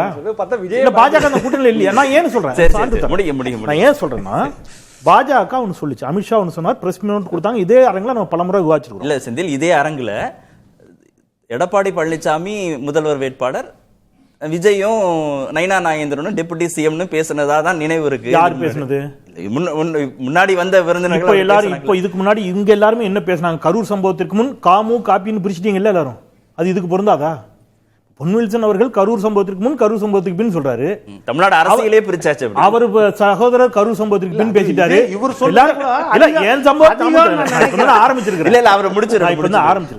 என்னன்னா, நான் உங்களுக்கு சொல்றேன், நான் மிகைப்படுத்தல, யதார்த்தத்தை சொல்றேன். 2-3 விஷயம். ஒன்று, கூட்டணி அமைச்சரவைக்கு ஒருபோதும் எடப்பாடி பழனிசாமி ஒத்துக்கல, மறுத்துட்டார். கரெக்ட் தானே சார்? நான் போய் சொல்லல. கூட்டணி அமைச்சரவைக்கு அவர் மறுத்துட்டார். ஆனா கூட்டணி அமைச்சரவைக்கு ஓகே சொன்னது யாரு? விஜய். பாஜகவும் தான். கரெக்டா வந்துட்டீங்க. அப்போ கூட்டணி அமைச்சரவையில் பாஜகவும் தாவேக்காவும் ஒரே நிலைப்பாட்டில் இருக்காங்க. கூட்டணி அமைச்சரவைக்கு எடப்பாடி பழனிசாமி இன்னும். இப்போ எடப்பாடி பழனிசாமியை ஹேண்டில் பண்றது ஈஸியா, பாஜகவிற்கு விஜயை ஹேண்டில் பண்றது ஈஸியான்னு கேட்டீங்கன்னா, விஜயை ஹேண்டில் பண்றது ஈஸி. விஜய் மிரட்டி ஊட்டி வச்சுக்கலாம். விஜய் வந்து ஒரு படத்துக்கு தலைப்பு மாத்தினதுக்கே ஜெயலலிதா அம்மாவை கண்டு அவ்வளவு பயந்தவர். பாஜக அமித்ஷான்னா எவ்வளவு பயப்படுறா நமக்கு தெரியும். இன்னி வரைக்கும் எதுவும் வாயே திறந்து பேசல. அப்ப ஈஸியா விஜயை மிரட்டி தங்கள் பக்கம் வச்சுக்கலாம். இப்ப இவரை முதலமைச்சர் வேட்பாளராக முன்னிறுத்துகின்ற பொழுது எடப்பாடி பழனிசாமி இந்த கூட்டணி தான் அவசியம் என்று முடிவு செய்வாரே என்றால் எடப்பாடி பழனிசாமி துணை முதலமைச்சர் நினைச்சலாம். இல்ல அதிமுக தலைமையில் கூட்டணின்னு தானே சமீபத்தில் பேச, அது அவர் சொல்லலாம் சார். அமித்ஷா ஒத்துக்கணும்ல. அமித்ஷா இந்த நிமிடம் வரைக்கும் ஒத்துக்கிட்டாரா? சரி சரி, அப்படின்னா நான் இப்படி வரேன். விஜய் ஒத்துக்கிட்டாரா முதல்ல? இப்ப நம்ம எல்லாரும் பேசிட்டு இருக்கோம்ல, இது வரைக்கும் தாவேக்கால இருந்து ஏதாவது பதில் வந்திருக்கா இதுக்கு? இப்போ வரணும்னு இல்ல. அப்போ என்ன அர்த்தம் அப்படின்னா, டிசம்பர் வரலாம். அப்ப என்ன அர்த்தம்னா, சார் தாவேக்கா கடைசியா தாவேக்கா விஜய் சொன்ன முடிவு என்னங்கிறது மட்டும் தானே சார் நம்ம இப்ப கடைசியா என்ன அதை வச்சு தானே சார் பேச முடியும். கடைசியா விஜய் சொன்ன முடிவு என்ன? அவர் தான் முதலமைச்சர் வேட்பாளர். அதான கடைசி முடிவு. மக்கள் விரும்பும் முதல்வர் வேட்பாளர் அது யாரு? விஜய் தானே. அதான் விஜய் தான் முதலமைச்சர் வேட்பாளர். அவர் முடிவுல இருக்கிறாரு. அப்போ அதிமுக பாஜக கூட்டணிக்கு பிள்ளையார் சொல்லி போடப்பட்டு விட்டது என்று சொன்னால் முதலமைச்சர் வேட்பாளர் யார்? விஜய் தானே. விஜய் முதலமைச்சர் வேட்பாளர் விட்டு கொடுத்துருவாரா? இப்போ பிரியன் சார் சொன்னார். Yes, I agree with him. நீங்க வந்து அவருக்கு புதிய தலைமுறை, முதல் தலைமுறை வாக்காளரிடம் நான் தொடர்ச்சியா சொல்றேன், அவரை குறை மதிப்பீடு செய்ய விரும்பல, அவரை மிகை மதிப்பீடு செய்ய எனக்கு உடன்பாடு இல்லைன்னு. அவர் கணிசமா வாக்கு வங்கி வைத்திருக்கிறார். அப்படிங்க சார், வாக்கு வங்கி இல்லைன்னா என்ன இங்கன்னா, நீங்க சொன்ன அந்த கரூருக்கு முன் கரூருக்கு பின்னு தான் இதை டீகோட் பண்ணி புரிஞ்சுக்கணும். கரூருக்கு முன் தான் மக்கள் விரும்பும் முதல்வர் வேட்பாளர். கரூருக்கு பின் அவருக்கு சிக்கல் இருக்கு, நெருக்கடி இருக்கு. அப்படி நீங்க நினைக்கிறீங்க? எடப்பாடி பழனிசாமி அப்படி நினைக்கல. அதிமுக நண்பன் போல கை கொடுக்கணும் தானே அவர் பேச. இல்ல அப்படின்னு அவர் அவர் பாயிண்ட் ஆஃப் வியூ விஜய் நினைக்கல. விஜய் பாயிண்ட் ஆஃப் வியூ தான் அவர் சொன்னார். விஜய் பாயிண்ட் ஆஃப் வியூ தான் சொன்னார். Edappadi Palaniswami sir point of வியூல சொல்ல, விஜய் பாயிண்ட் ஆஃப் வியூல அதிமுக நமக்கு கை கொடுக்குது அப்படின்னு அவர் நினைச்சு இங்க வரக்கூடாதுன்னு சொன்னார். ஆமா. எடப்பாடி பழனிசாமி அவருடைய பாயிண்ட் ஆஃப் வியூல கரூர் சம்பவத்திற்கு பிறகு தாவேகாவின் செல்வாக்கு உயர்ந்திருப்பதாக அவர் நினைக்கிறார். அதனாலதான் அவர் என்ன செய்யறாரு, எங்க கூட்டணி வருவாங்க, வானதி சீனிவாசன் சொல்றாங்க, ஒரு வலிமையான கட்சி எங்கள் கூட்டணிக்கு வரணும் மிகுந்த புன்னகையோடு 41 பேர் மரணத்திற்கு பிறகு ஒரு பெரும் புன்னகையோடு அவர் ஒரு கருத்தை பதிவு செய்கிறார். ஓகே, இப்போ என்னோட கேள்வி, அப்படி ஒரு கூட்டணி அமைந்து நான் என்ன கேட்கிறேன் சார், ஏன் விஜய் முதலமைச்சர் வேட்பாளர் இருக்கக்கூடாது அந்த கூட்டணிக்கு? அவருக்கு அந்த தகுதி இல்லைன்னு நீங்க நினைக்கிறீங்களா? ஏன் நீங்க விஜய் குறை மதிப்பீடு செய்றீங்க? அப்படியான வாய்ப்பு வராதுன்னு நீங்க உறுதியா நம்புறீங்களா? பீகார்ல இப்ப நம்ம பல மாநிலங்கள் என்ன செஞ்சிருக்கிறோம், என்னென்னமோ அரசியல் மாற்றங்களை பாஜக செஞ்சதை பார்த்திருக்கிறோம். சரி, இப்ப நான் இப்படி சொல்றேன், பாஜகவோட கூட்டணி விஜய் சேரவே மாட்டாருங்கிறதுல என்ன உத்தரவாதம் இருக்கு? எதிர்த்தார்ல அவரு. நான் இப்ப சொல்றேன், எதை எதிர்த்துருக்கணும் தெரியுமா? அரசியல் எதிரி, சிறுபான்மை ஒரு கேள்வி கேட்டீங்க, சிறுபான்மை மக்களுடைய வாக்களை பத்தி வந்தீங்க. யாருடைய தலைமையில், யார் கண்காணிப்பில் சிபிஐ போடப்பட்டிருக்குது? திரு அஜய் ரஸ்டோகி, மேனாள் உச்சநீதிமன்ற நீதிபதி, ஓய்வு பெற்ற நீதிபதி. யார் இந்த அஜய் ரஸ்டோகி? குஜராத் கலவரத்தில் 5 மாத கர்ப்பிணி பில்கிஸ் பானு கூட்டு பாலியல் வல்லுறவு செய்யப்பட்டு அவருடைய குழந்தை உள்ளிட்ட 14 பேர், அவருடைய உறவினர்கள், அந்த குழந்தை உள்ளிட்ட 14 பேர் கொடூரமாக படுகொலை செய்யப்பட்ட வழக்கில் 11 பேருக்கு ஆயுள் தண்டனை விதிக்கிறது நீதிமன்றம். அந்த 11 பேரை விடுதலை செய்ய வேண்டும் என்று குஜராத் அரசு முடிவு செய்கின்ற பொழுது, குஜராத் அரசுக்கு இதுக்கு அதிகாரம் கிடையாது, வழக்கு மகாராஷ்டிராவில் நடந்தது என்ற ஒரு டிஸ்பியூட் எழுகின்ற பொழுது, இந்த அஜய் ரஸ்டோகி குஜராத் அரசிற்கு விடுதலை செய்வதற்கு அதிகாரம் இருக்கிறது என்று சொல்லி, அதன் அடிப்படையில் சிறுபான்மை சமூகத்தைச் சேர்ந்த, இஸ்லாமிய சமூகத்தைச் சேர்ந்த 5 மாத கர்ப்பிணி பில்கிஸ் பானுவை கூட்டுப்பாலியல் வல்லுறவு செய்து 14 பேரை கொடூரமாக கொலை செய்த 11 குற்றவாளிகள் விடுதலை செய்யப்பட்டார்கள். அவர்கள் நெற்றியில் திலகமிடப்பட்டு ஸ்வீட் கொடுத்து கொண்டாடப்பட்டு வரவேற்கப்பட்டார்கள். அதன் பிறகு இதே உச்சநீதிமன்றம் அந்த தீர்ப்பை கண்டம் பண்ணிச்சு. அவரை உச்சநீதிமன்றம் இதற்கு கண்காணிப்பதற்கு போட்டிருக்குது. இப்போ விஜய் தரப்பில் இருந்து இப்போ 8 வாரம் டைம் இருக்கு. இதுல என்ன செய்யணும், உள்ளபடியே செய்யறாருன்னு பார்ப்போம், வெயிட் பண்ணுவோம். சார், எங்களுக்கு இவர் கண்காணிப்புல எங்களுக்கு மாறுபட்ட கருத்து இருக்கு. இவர் தீர்ப்புல ஏற்கனவே கோர்ட்டே கண்டம் பண்ணிருக்கு. இவர் இந்த மாதிரி சர்ச்சைக்குரிய ஒரு தீர்ப்பை கொடுத்தவர். சிறுபான்மை மக்களுக்கு பெரும் பாதிப்பை ஏற்படுத்திய இந்த நிகழ்வில் இவருடைய தீர்ப்பு விவாதத்திற்கு உட்படுத்தப்பட்டிருக்கிறது, சர்ச்சைக்கு உட்படுத்தப்பட்டிருக்கிறது. அதனால் சிறுபான்மை மக்களுடைய மனம் புண்படுத்தப்பட்டிருக்கிறது. எங்களுக்கு இவர் வேண்டாம் சொல்லணும்ல, சொன்னீங்களா? நீங்க ஏதாவது பேசியிருக்கிறீங்களா? இதுவரைக்கும் பேசல. மாறாக நீங்க என்ன சொல்றீங்க, நீதி வென்றதுன்னு சொல்லி அதை கொண்டாடுறீங்க. நீதி வெல்லும் சொல்லி கொண்டாடுகின்ற பொழுது இப்போ இதெல்லாம் சிறுபான்மை மக்கள் பொறுமையா பார்த்துட்டு இருக்காங்களா இல்லையா? அப்ப நீங்க பிஜேபியோட சேர்றதுக்கு நீங்க எல்லா இடத்துலயும் என்ன ஆயிட்டீங்கன்னு அர்த்தம், தயாராயிட்டீங்கன்னு அர்த்தம். நீங்க இங்க இருக்கிற அஸ்ராகார்க்க வேண்டான்னு சொல்றீங்க. அஸ்ராகார்க்கு யாரு, எவ்வளவு நேர்மையான அதிகாரி, அவரை வேண்டான்னு சொல்லிட்டு நீங்க யாருடைய கண்காணிப்பின் கீழே போறீங்க? இல்ல, நான் இது நீதிமன்ற அவமதிப்பாயிடும். நீதிமன்ற நீதிபதிகள் இந்த உள்நோக்கம் பண்ணிக்கிறேன். நான் எந்த உள்நோக்கம் மகேஸ்வரி அவர்கள் நீங்க மிரட்ட வேண்டாம். உள்நோக்கத்தோட தான் இவரை நியமித்திருக்காங்க. நான் அப்படிலாம் சொல்ல, நான் ரொம்ப தெளிவா சொல்றேன். இல்ல அப்படிலாம் சொல்ல, சிறுபான்மையை பழிவாங்கற மாதிரி தீர்ப்பு கொடுத்தாங்க. இந்த பாருங்க, அதுதான் அர்த்தம். கார்த்திகேயன் இல்ல இது மிகப்பெரிய குற்றச்சாட்டு. ஒரு நிமிஷம் இல்ல, உத்தரவை தான் விமர்சிச்சு. நான் ரொம்ப இல்ல, அவர் இந்த மாதிரி சிறுபான்மை நீங்க இங்க பாருங்க, நீங்க வேற யார்ட்டயா இதெல்லாம் போய் சொல்லுங்க சார். இந்த கதையெல்லாம் வேற யார்ட்டயா சொல்லுங்க சார். பாத்துக்கலாம் சார், ஐ வில் மேனேஜ். நான் என் வார்த்தைகளுக்கு எனக்கு பொறுப்பெடுக்க தெரியுது. நான் மீண்டும் அழுத்தமாக சொல்கிறேன், ஒவ்வொரு வார்த்தையும் மிக கவனமாக சொன்னேன். அப்ப நான் என்ன கேட்கிறேன், இந்த உத்தரவை ஏன் சுப்ரீம் கோர்ட் கண்டம் பண்ணுச்சு? அஜய் ரஸ்டோகி உத்தரவை சுப்ரீம் கோர்ட் ஏன் கண்டம் பண்ணுச்சு? நான் எடுத்து சொல்லட்டுமா? செந்தில்குமார் வழக்க கண்டம் பண்ணிக்குது. ஆமா, சொல்லுங்க. இப்ப செந்தில்குமாருக்கு நம்ம கற்பிக்க முடியுமா? நம்ம கற்பிக்க முடியுமா? நானும் திருப்பி தெளிவா சொல்றேன். நீங்க கற்பிக்கிறீங்களா? ஒரு நிமிஷம் கார்த்திகன், ஒரு நிமிஷம். என்ன பேசுறாரு எனக்கு புரியல. நான் தெளிவா சொன்னேன். என்ன சொன்னேன்? அஜய் ரஸ்டோகி அந்த தீர்ப்பை கொடுத்தது உண்மை தானே? உண்மையா இல்லையா? உண்மை. அந்த தீர்ப்பை உச்சநீதிமன்றம் கண்டிச்சது உண்மையா இல்லையா? உண்மை. இதனால் சிறுபான்மை மக்கள் மத்தியில் ஒரு சர்ச்சையும் ஒரு விவாதமும் ஏற்படுத்தியது உண்மையா இல்லையா? உண்மை. இதை விகடன் ஏதல் உள்ளிட்ட அனைத்து இணையதழ்களும் சுட்டிக்காட்டி இருக்கின்றன. அதை நான் இங்க வைக்கிறேன். இதனால் சிறுபான்மை மக்கள் ஒருவேளை என்ன செய்யலாம், விஜயின் மீது அதிருப்தியில் இருக்கிறான்னு நான் சொல்றேன். இதுல எங்க இவர் ரொம்ப சிரமப்படுறார், கஷ்டப்படுறார் பொன்வில்சன். திரு ராம்கி, திரு விஜய் அதிமுக பாஜக கூட்டணிக்கு வரும் பட்சத்தில் சிறுபான்மை வாக்குகள் வருமா அப்படின்ற கட்டத்துக்கு இது நகர்ந்திருக்கு இந்த விவாதம். ஆனா பாஜக இருந்தாலும் வரும் அப்படின்னு திரு வில்சன் சொன்னாரு. ஏற்கனவே அதிமுக பாஜக கூட்டணி உருவான சமயத்திலேயே சிறுபான்மை வாக்குகள் பத்தி அதிமுக கவலைப்படல, பெரும்பான்மை சமூகத்து வாக்குகள் பிரிஞ்சு போகாம போலரைஸ் பண்றதுக்கு இது உதவி செய்யும் அப்படின்னு சொல்லப்பட்டது. இப்போ விஜய் வந்தாலும் வந்துருமா, பாஜக இருந்தாலும் வந்துருமா அந்த வாக்குகள்ல? இல்லை, இந்த கேள்விக்கு வந்து கரூர் சம்பவத்துக்கு முன்னாடி கூட நம்ம வேறு விதமாக பேசியிருக்கலாம். கரூர் சம்பவத்துக்கு அப்புறம் அதுக்கு விஜய்க்கு கிடைத்த பெரிய பின்னடைவு, அது எந்த காரணத்தினால பின்னடைவுனா அவர் தன்னை ஒரு மாற்று சக்தியாக முன்வைத்தார்ல, அந்த பொலிட்டிக்கல் இமேஜ் கிடைத்த பின்னடைவு. ஸோ இப்போ இன்னைக்கு அவர்கிட்ட இருக்கிற கோர் ஓட் பேங்குங்கிறது அவருடைய விஜய் நினைக்கிறாரான்னு கேட்குறேன். தமக்கு உண்மையிலேயே பின்னடைவு தான் கரூர் சம்பவத்திற்கு பிறகுன்னு அவர் நம்புறாரா, ஏத்துக்கல? நீங்க அவர் நம்பினார்னா நிச்சயமா அவருடைய போக்குல மாற்றங்கள் தெரியும். இல்ல திரும்ப இதுவரைக்கும் பேசின விஷயங்களே திரும்ப பேசினாருன்னா அதை நம்பல, நான் இன்னும் அதை இன்னும் கான்ஃபிடண்டா இருக்காருன்னு நம்ம எடுத்துக்கலாம். நம்ம பார்க்கும்போது தெரியுதுல அந்த ஒரு பெரிய பின்னடைவு. இப்ப அதுக்கு பொறுப்பேற்றிருக்காரு, எதிர்காலத்துல இது நடக்காம சரி செய்ய முடியும் பொறுப்பேற்கிறாருன்னா சரி.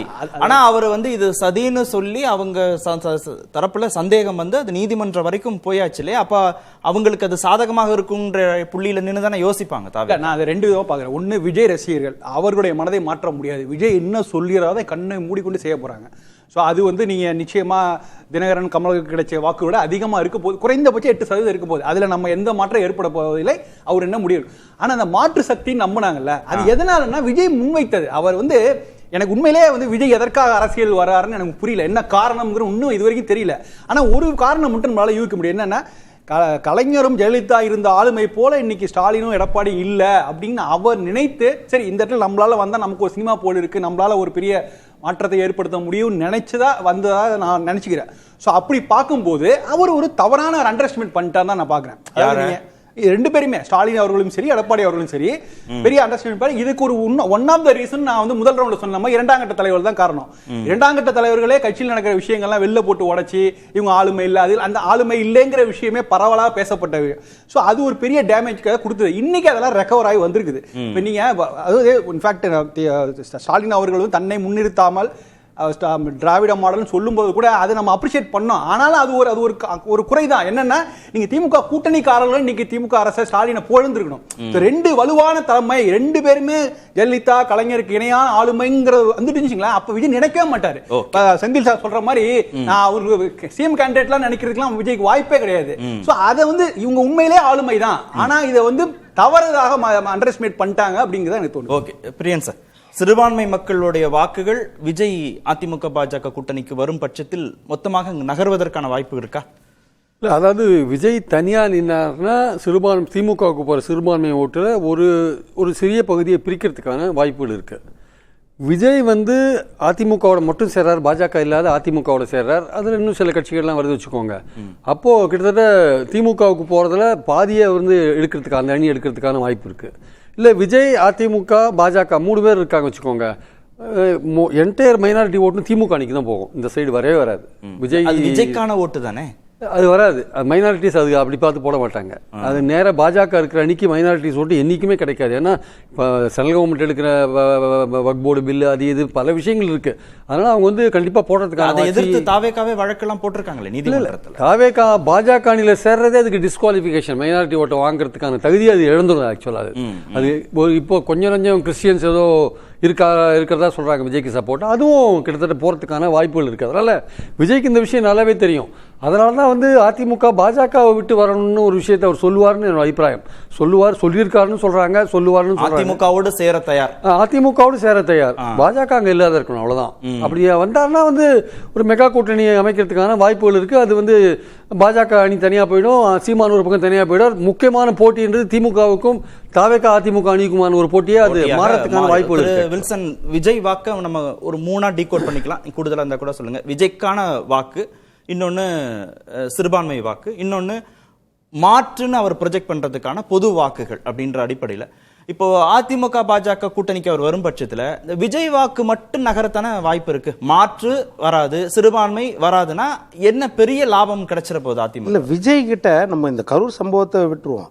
அவர்கிட்ட எதிர்பார்த்து நம்மளை மாதிரி ஆளுங்க ஏமான்றது எந்த விஷயம் தெரியுமா? யார்கிட்ட? விஜய் கிட்ட அவருடைய ரசிகர்கள் இருக்கிறாங்க, கணிசமான ரசிகர்கள். இப்போ ராம்கி சொன்ன மாதிரி அவர்கள் வந்து மதத்தை சாராதவர்கள், மொழியை சாராதவர்கள், இனத்தை சாராதவர்கள், ஜாதியை சாராதவர்கள், கண்ணை மூடிக்கொண்டு விஜய்க்கானவர்கள். ஆமா, அது வந்து அந்த 20-25 வயசுக்குள்ள மட்டும் நான் சொல்லல. அவர்களது பெற்றோர்கள், அவர்களது உறவினர்கள், அந்த பிள்ளைகள் மேல இருக்கிற பாசத்தால், அவர்கள் வற்புறுத்ததால் அவர்கள் விஜய்க்கு ஓட்டு வைப்பாங்க. இதுதான் ரசிகர் பட்டாளம். ஆனால் இந்த ரசிகர்கள் அரசியலில் தொண்டர்களாக மாறணும், தொண்டர்கள் வாக்காளர்களாக மாறணும். இதுதான் உங்களை கேம் சேஞ்சராக கொடுக்கும், இல்லைனா கேம் ஸ்பாய்லராக தான் நீங்கள் இருப்பீங்க. அப்போ அந்த டிரான்சிஷன் பீரியட் அவர் பயன்படுத்தினாரானா களத்தில் வரும்போது தான் அது தெரியும் அப்படின்னு நினைச்சோம். ஆனால் களத்தில் வரும்போது அந்த வாக்குல எந்த டிஸ்டர்பன்ஸுமே வராது. விஜய் யாரோட சேர்ந்தாலும் அந்த ரசிகர்கள் வாக்குல தனிச்சு நின்னாலும் அந்த வாக்கு வந்துரும். ஆனா அதிமுக திமுகவுக்கு மாற்றுன்னு சொன்ன ஒரு பெரிய சங்கு இருக்கும்ல, அவருக்கானது அது வரப்போறது இல்ல. அதிமுகவோட வந்துட்டா சிறுபான்மை சமூகத்து வாக்குகள்னு ஒண்ணு இருக்கும் இல்லையா, அது பாஜக கூட்டணியிலோட இருந்துச்சுன்னா அதுவும் போறது இல்லைன்னா விஜய் வாக்குகள் மட்டும் வந்தா உங்களுக்கு லாபம் இல்ல. அந்த சிறுபான்மை வாக்குகள் எதிர்ப்பு தான், நம்ம எதிர்பார்ப்பு தான். அதாவது அது எந்த அளவுக்கு வரும்னா, கடந்த இப்ப 2024 அதிமுக தனியா நின்னுச்சு, எந்த அளவுக்கு சிறுபான்மை வாக்கு வந்துருச்சு. இப்ப அது பெரிய நம்ம அனுமானத்துல சொல்றோம், அதுக்கு எந்த வித ஆதாரமும் பெரிய அளவுல நம்மளுக்கு இல்ல அப்படின்றத நம்ம ஒரு கணிப்புல சொல்றோம். அதாவது அவர் களத்துல விஜய் களத்துல போராட்டங்களை சந்திச்சு அவர் எல்லா டே டு டே பிரச்சனைகளை சந்திச்சால் நீங்க சொல்ற அந்த சிறுபான்மைகளுக்கும் ஒரு நம்பிக்கை ஏற்படலாம். இவர் ஒரு தலைவரா, மாற்று தலைவரா இல்ல. இப்ப இந்த கரூர் சம்பவத்துக்கு பிறகு பாத்தீங்கன்னா இல்ல ஒண்ணு மட்டும் தான், இப்ப சிறுபான்மை வாக்குகள்ங்கிறது விஜய்க்கு இல்லன்றீங்களா? இல்ல, நம்ம கணிக்கவே முடியாது. அது நம்ம பெரிய அளவுல நம்ம கணிக்கவே முடியாது. ஆனா இப்போ என்ன முடிவுனா, அவர் வீரத்தோட விவேகத்தோட முடிவெடுக்க வேண்டிய இடத்துக்கு வந்துட்டாரு. அப்படின்னா யார் ஒரு பிரதான எதிரி, அப்போ அந்த ஸ்டாண்டை நீங்க எடுக்க வேண்டிய இடத்துக்கு வந்துட்டாரு. திரு செந்தில், தாவேகாவை கூட்டணிக்கு கொண்டு வருவதற்கு திரு எடப்பாடி பழனிசாமி இணக்கமாக நெகிழ்வாக பேசுகிறார் அப்படின்னு சொல்ற அதே நேரத்துல திரு விஜய்க்கு வேற வழியே இல்லை அப்படின்றதும் இந்த வாதங்கள்ல பேசப்பட்டது. கடந்த 2 வாரங்களாகவே பேசப்படுது. வேற வழியே இல்லாம ஒரு கட்சி இருக்கிற போது அதை பயன்படுத்திக்க கூடாதா? கூட்டணி கொண்டு வரணும் அப்படின்னு ஒரு கட்சி பயன்படுத்திக்க கூடாதா? ஒரு அதை பயன்படுத்திக்குது பாஜக தான் சொல்றேன். இப்ப வேற வழியே இல்ல விஜய்க்கு. அதிமுக கேட்கிறேன். இல்ல பாஜக தான் சார் தீர்மானிக்கும். நீங்க தேசிய ஜனநாயக கூட்டணி தானே சார், அமித்ஷா தீர்மானிப்பாரு, பேசுவாரு. இப்போ நீங்க இவங்க எங்கெங்க ஓடினாங்க, யார் யாரை பார்த்தாங்க, என்ன செய்தி வந்துச்சு, நான் அது நிறைவு நேரம் அதுக்குள்ள போக இல்லை. ஸோ அதை நோக்கி நகர்த்துவதற்கு பாஜக தயாராக இருக்கும். நான் இன்னொன்று சொல்றேன் சார், இப்போ நீங்க எடப்பாடி சரி நீங்க அதிமுகன்னு வந்தனால நான் அதிமுகவே வரேன். இப்போ நீங்க விஜய் தனியா நின்னார்னு வைங்க, நீங்க சொன்ன மாதிரி மும்முனை போட்டி அப்படி வச்சுப்போம், அது 4 முனை போட்டி. திரு சீமான் அவர்களும் இருக்கிறார், 4 முனை போட்டி. இதுல நீங்க சீமான் ரெகுலரா ஒரு வாக்கு வங்கி வச்சிருக்கா, அதை கூட விட்டுருங்க. இந்த 3 முனை போட்டியில் இப்போ விஜய் தனியா நிற்கிறார்னா அவர் பிரதானமாக பிரிக்க போறது ஆன்டி டிஎம்கே ஓட்டா, ப்ரோ டிஎம்கே ஓட்டா? ஆன்டி டிஎம்கே ஓட்டு. அப்ப அது யாருக்கு பாதகம்? அதிமுக தான் பாதகம். சரி, அப்ப நான் இப்ப என்ன கேட்கிறேன், விஜய் தனியா நின்னார்னா அதிமுகவால் ஆட்சி அமைக்க முடியாது, அதான ஃபேக்ட். பொன்முடிசன் சார் ஒத்துப்பாரா? எடப்பாடி பழனிசாமி ஆட்சி அமைக்க முடியாது விஜய் தனித்து நின்றால் அப்படின்னா ஒத்துக்க மாட்டாங்க அதிமுக காரங்க. அதெல்லாம் கிடையாது, நாங்க தனித்து நின்றாலும் ஆட்சி அமைப்போம். அப்ப விஜய்க்கு போற ஓட்டு யாரோட ஓட்டு? அந்த கேள்விக்கு பதில் வராது. அப்ப நீங்க விஜயை கூப்பிடுறது பிராக்டிகலா பேசுவோம். விஜயை கூப்பிடுறது ஆன்டி டிஎம்கே ஓட்டு ஸ்பிளிட் ஆயிடக்கூடாது. சார் அது சொன்னார், எஸ், அது பிரிஞ்சிடக்கூடாது. அதுக்காக தான் நீங்க என்ன செய்றீங்க, 150 சீட்டு 200 சீட்டு ஜெயிக்கணும்னு நினைக்கிறாங்கல்ல சார், அதுதான் அப்படி நினைக்கலாம்ல. 118 வந்தாலே பெரிய விஷயம் தான். நம்ம தட் மீன்ஸ் எந்த கட்சியா இருந்தாலும் ஆட்சி அமைக்கிறதுக்கு 118 வந்தாலும் 120 வந்தாலும் ஆட்சி அமைக்க போறாங்க. பட் நீங்க எடப்பாடி பழனிசாமி கூப்பிடுறாரு. இப்ப நான் விஜய் தரப்புல இதுக்குள்ள என்ன வந்திருக்கணும் சார்? கொடியை ஆட்டியது எங்கள் கட்சியை சேர்ந்தவர் இல்லை. வந்திருக்குமா வந்திருக்காதா சார்? நான் என்ன சொல்றேன், திமுக கூட்டத்தில் ஒரு அதிமுக கொடி பறக்குது, அல்லது அதிமுக கொடியில் கூட்டத்தில் ஒரு 10 பேர் திமுக கொடியை பறக்க விடுறாங்க, இதே மாதிரியான ஸ்டேட்மெண்ட் வருமா? வராது. இப்போ விஜய் தரப்புல இந்த கொடியை ஆட்டி எவ்வளவு நாள் ஆச்சு? எடப்பாடி பழனிசாமி அழைப்பு கொடுத்து எவ்வளவு நாள் ஆச்சு? எடப்பாடி பழனிசாமி பாஜகவோடு இல்லைன்னா கூட பரவாயில்ல, எடப்பாடி பழனிசாமி யாரோடு இருக்கிறார்? பாஜக கூட்டணியில் இருக்கின்ற பொழுது மௌனம் சம்மதம். பாஜகவும் உள்ளடக்கிய கூட்டணிக்கு தான் திரு எடப்பாடி பழனிசாமி அவர்கள் விஜயை அழைக்கிறார். இந்த நிமிடம் வரைக்கும் மௌனம் சம்மதம்லாம் இல்ல. மௌனம் இல்லையாங்கிறதெல்லாம் விடுங்க. அச்சம், மௌனம் சம்மதம் இல்ல, பயம் சம்மதம், அச்சம் சம்மதம், பீதி சம்மதம் அப்படின்னு அர்த்தம். நம்ம இப்ப வாயை திறக்க கூடாது, வாயை திறக்க வேண்டாம், மேல இருந்து டெல்லியில இருந்து என்ன சொல்றாங்களோ அதை கேட்டுப்போம் அப்படிங்கிற இடத்துக்கு விஜய் வந்து விட்டார். டெல்லி சொன்னபடி அவர் கேட்பார். டெல்லி என்ன ஸ்கிரிப்ட் எழுத போதோ அந்த டயலாக் அவர் வாசிப்பாரு. ஏத்துக்கிறேன். ஆனா இன்னொரு பார்வையை நம்ம பார்க்கணும். அதாவது இவர்கள் விஜய்க்காக காத்திருக்கார்கள் சொன்னது போல, விஜய் யாருக்காக காத்திருக்காள்? தனக்கு ஆதரவு கரம் நீட்டிய ஒரு தேசிய கட்சி தலைவர் இருக்கார், தனக்கு ஆறுதல் சொல்ல ஒரு தலைவர் இருக்காரு. அந்த காங்கிரஸுக்காக அங்கிருந்து உடனே பதில் வந்துருச்சு. இல்ல அங்கிருந்து உடனே பதில் வந்துருச்சு. அகில இந்திய தலைமை சொல்றது கரெக்ட் தான். அகில இந்திய தலைமை முடிவு எடுக்கல. அந்த வழியே இல்ல அது லாஜிக்கான கேள்வி தான். ஒரு வார்த்தை சார் சொன்னது லாஜிக்கான ஒரே வார்த்தை தான். அதற்கு உடனடியாக தமிழ்நாடு மாநில தலைவர் செல்வ பெருந்தகையூர் மறுப்பு தெரிவித்த உரிமை கிடையாது. அகில இந்திய அப்புறம் எடப்பாடி பழனிசாமி உரிமை இருக்கா? மாநில தலைவர் செல்வ பெருந்தகையூர் ஒண்ணா சேர்க்கிறீங்களா? நன்றி. நிகழ்ச்சியில் பங்கேற்ற அனைத்து உறவுகளுக்கும் நன்றி. நேர்பட பேச நிறைய பேர் ஏன்